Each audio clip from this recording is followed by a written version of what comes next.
My name is Jonathan Goforth.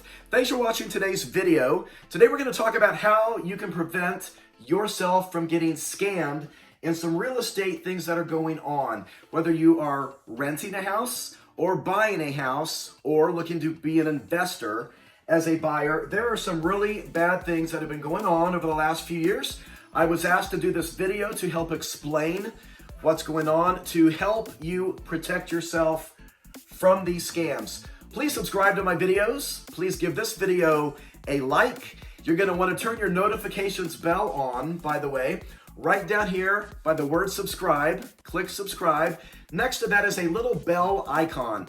You're going to want to turn that on so you get notified of future videos about real estate topics. And let's jump right in.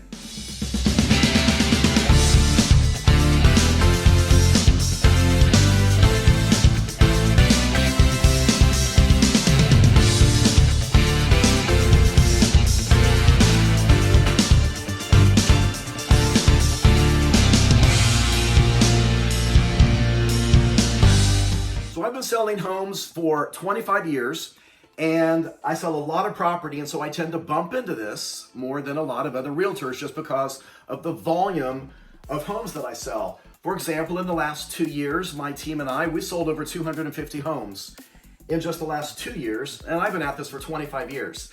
The last 3 years, I got to be listed in Forbes magazine as one of the top market leaders in the country. And so that's why I was asked to do this kind of video, because if you are a renter and you're out there trying to find a rental house, even an apartment, but it falls under more rental houses, you're probably going to bump into this, depending on the sites that you're trying to find your rental property. A lot of investors, landlords who own these houses are advertising them on, say, Craigslist or on Zillow, and that's where you're on there searching. But there are other people posting fraudulent listings of rental houses. And so what they're after, what these scammers are after, is your first month rent and your security deposit. It's what your landlord wants. The scammers are going to take it, and you're not going to know what's going on unless you see some red flags and you do some things to prevent this from happening to you. So let's say what happens. There is a listing on, say, Craigslist, and you are a renter. You're a wannabe renter. You want to find a rental house, and so you see this post. And so they have a story, and the story kind of makes sense. Maybe the house is currently for sale, and they are about to buy it. They're about to close on it. They cannot let you in yet. That's the first red flag. You don't get to see the house, but they've got so much activity on it.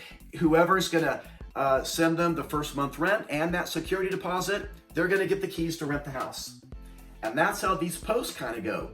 But a lot of people are desperate, and sometimes these houses are in great locations, and so they can take that money and scam multiple people on the same rental house. Is the house even for rent? No. These houses aren't for rent. The house is probably for sale. And so the scammer will find vacant houses on MLS, and then they will create their own listing. Many times they will copy and paste those pictures the real estate agent used, and they will create a listing that's very believable, and they'll put it where they know you as a renter are looking. And some renters will fall for that. I'll tell you, if there's no way possible they will let you see the house you're about to rent, that is a red flag. If you have to wire the money in order to get the keys, that's a red flag. Don't do that. That's a situation of huge red flags. If they're going to do it to you, they're probably doing it to other people. If they can get 10 people to send them first month rent and a rental deposit, for that security deposit that you're going to give to the real landlord, it makes sense that you would send it. But if you can't see the property first, there's reasons for that. Sometimes you'll go drive by that house, you'll see a for sale sign. There should be either a for rent sign or a for sale sign in that yard. If it's a for sale sign, call the listing agent. Call the agent on the sign and explain you've been contacted to rent that house. Is it really for rent? A lot of times in this situation, They're going to say, no, the house isn't for rent, it's for sale. It is under contract. If they say, is the new owner such and such real estate company or the name that you're talking with, have them look. And they don't have to give you the name, that's going to be confidential. But they can tell you yes or no, the person you're talking to is the same person. Then that sounds legitimate. If they say, I've never heard of the person you're talking with, then you're being scammed. You are talking to possibly somebody in another state, outside the country. They want you to wire your money into their account. After they get a whole bunch really fast, they're going to shut down that account. They're going to move on. They're going to open up another account. The police simply can't go after those people. The account's gone. Your money's gone. There's no way to track them down. It's too big on a scale. The police don't have time to deal with this. But I have had my listings in the past placed on Craigslist, and I get a call from somebody driving by. They've seen it on Craigslist. It's for rent. And I explain it is not for rent. The new owners haven't closed yet. It is not going to be a rental house. And I explain to them that they are being scammed. Do not wire that company any money. So be on the lookout. Protect your money. Protect yourself from these scammers. Now let's talk about the next one. This is the reason I'm making this video. One of my good friends bumped into this a few days ago. Now, I don't know where this has ended yet because he's still trying to figure out if he's being scammed, if he's not being scammed. But this is a new situation that I've not bumped into yet, and so I want to talk about it because this could be the new thing. In this case, my friend saw a posting on Craigslist. Craigslist seems to be a place to attract scammers. They're after your money. And what happened? It sounded like a good story. And so they have not talked in person. It's only been on email. Here's how the emails have gone so far. There is a house in the suburb where I live, and it needs work. And it's the perfect fit for an investor to buy it and flip it or fix it up, keep it, and rent it out. And so he sees this post. And in the post, it explained, and then they emailed a little bit back and forth. The new owner is a daughter. Supposedly, this is the information that's been given out so far. This is supposedly he's talking with the daughter of the homeowners. The homeowners have passed away, and they've willed it to her, is how this is being explained so far. She lives out of state, so she's going to sell her home, her parents' home, for sale by owner. There is an address, and so my friend goes and drives by it. It's not for sale. There's no for sale sign. There is no for sale by owner sign either. That's a huge red flag. If you don't see either sign, the house is not for sale. But yet there's a post on Craigslist that the daughter is selling this house. And it's being sold below market value, which is also a red flag in this kind of seller's market. Why would anybody sell below market value when she could get multiple offers? How is she going to sell that home for sale by owner when she is out of state? She explained because she's out of state, she doesn't have the ability to show it. Nobody can see the house in advance. My friend cannot go in and see the condition of this house. But she is going to go in and do contracts, sight unseen, because some renters or investors will do that. That's how you buy a foreclosure. You don't get to see the home if you're going to buy one at the courthouse steps either. So some of this can sound legitimate even to an investor. Keep in mind, investors do this sometimes regularly. They know what they're doing. So my friend calls me and he said, I'm seeing some red flags with this. Now here's where the story gets even better. If we send this to a title company to see, is there a beneficiary deed? She, the daughter of the parents who have passed away, she has already given out a story that it's willed to her. So there is probably not a trust, not a beneficiary deed. So if I have a title company run it pretty quick to see what information they can find, I would like to see if there's a beneficiary deed with her name on it. Is she ready to take ownership? She's already explained we're probably not going to see that. That means, and I told my friend, she doesn't have clear title to it yet. She can't sell it anyway. It's got to go through probate. Now, she'll get to buy it out of probate. She'll have to pay probate tax. with that will, that'll set her up as the next owner. But it's got to go through probate. Well, that's going to take some time. She's going to have to get a probate attorney. She's got to get some kind of an attorney to help her through that process.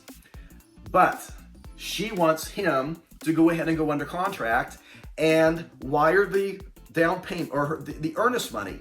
She wants him to wire the earnest money directly to her. Huge red flag. When you see that, alarms should go off everywhere. You should never wire a seller the earnest money. Now, the only time you do is when it's a new construction and the builder directly gets the earnest money. But in this situation, no. It would go to a title company and it's being held there in escrow. I told him he needs to get with her. They need to have a conversation that he would like to use a local title company, and that's where he'll be wiring or sending his earnest money. And I'm anxious to see what the response will be from her. I think it's going to shut it down, and that will probably end that conversation. She will realize he's caught on. She's scamming him. This could be a situation where she has found a vacant house and she has created a fraudulent post in Craigslist trying to scam people. She can write up contracts with these people. They're bogus. It's not her house.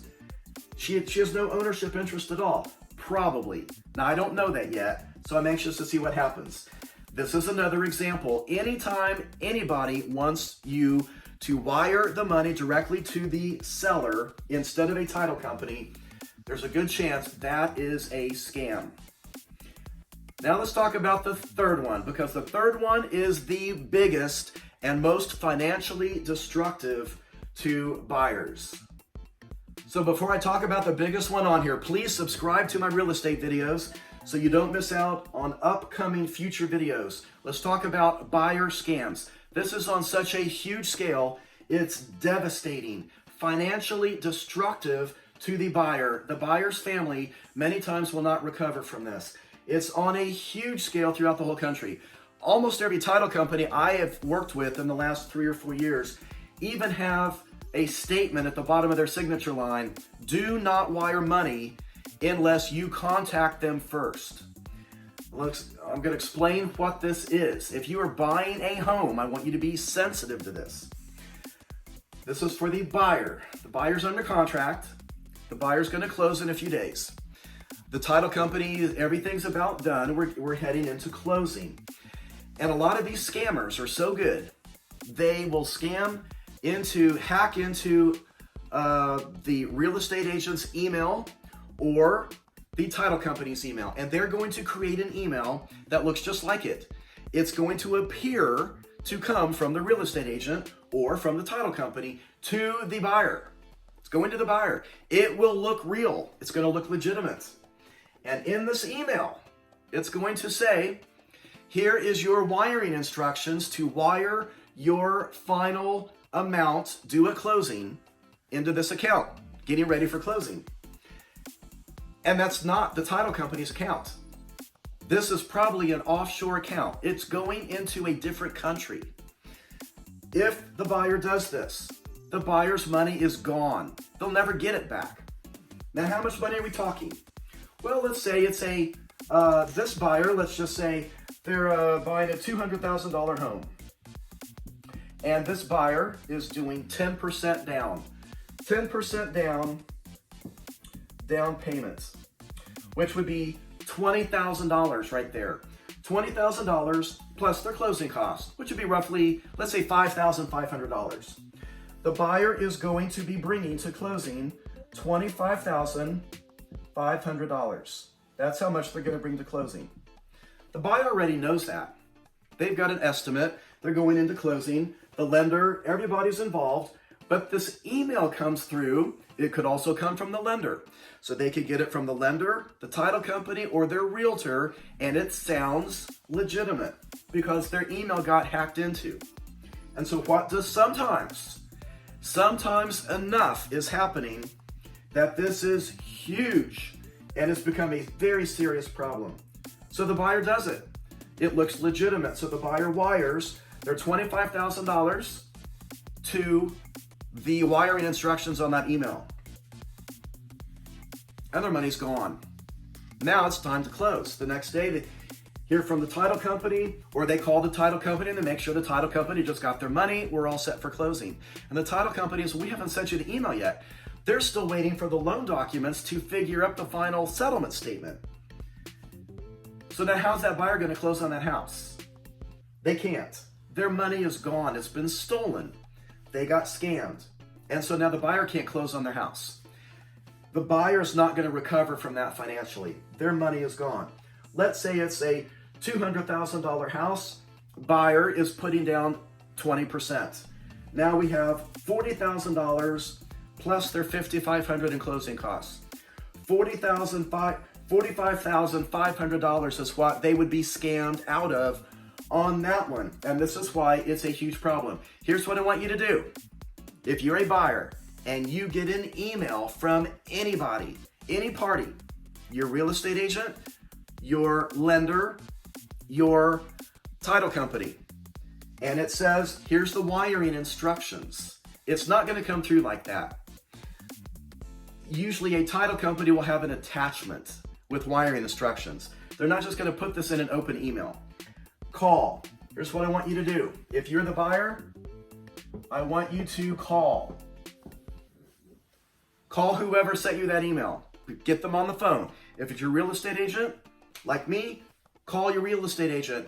Did you send me this email? I want to verify that it was you before I go spending all my money and wiring it into some other account. If it's the title company, whoever it is, make sure those wiring instructions are correct. This is a lot of money, and it's probably all the money you have. That scam on buyers going into closing is on a scale we've never seen before. COVID has made it worse because now you have so many older people who would always go get a cashier's check. Older people have not liked to wire money. They still struggle with that because they're afraid of being scammed. But everybody says, oh, it's safe. Online banking, it's all safe. There's no problem with it. And because of that, and when the bank shut down due to COVID, now you have a lot of other people who are now wiring their final closing cost amount to the title company, who normally would have gone to the bank to get a cashier's check. And the title companies have made it easy to do this. It's on their websites. Just click at the top right corner of their website, and there's their wiring instructions to wire this money. But when you get an email that sounds very convincing, people fall for it. A lot of people fall for it. On my team of realtors, one of the realtors, she had a client do this 3 years ago. She wired her entire amount, and we don't know where it went. It's gone. That stopped her closing. She couldn't buy it. She's out a lot of money. There's no way to get that money back. Call. Whenever you get an email, call and verify that was the right person who sent you that email. Sometimes they're going to say, no, I haven't sent you an email. And you're going to think, oh my gosh, I'm so glad I called to check. I was about to wire my money to that. That's how you prevent being scammed, and that's how you protect your finances on the houses you're going to buy and on the houses you're going to rent. Thanks for watching today's video. I hope you enjoyed something. Please click subscribe. Please give my video a like.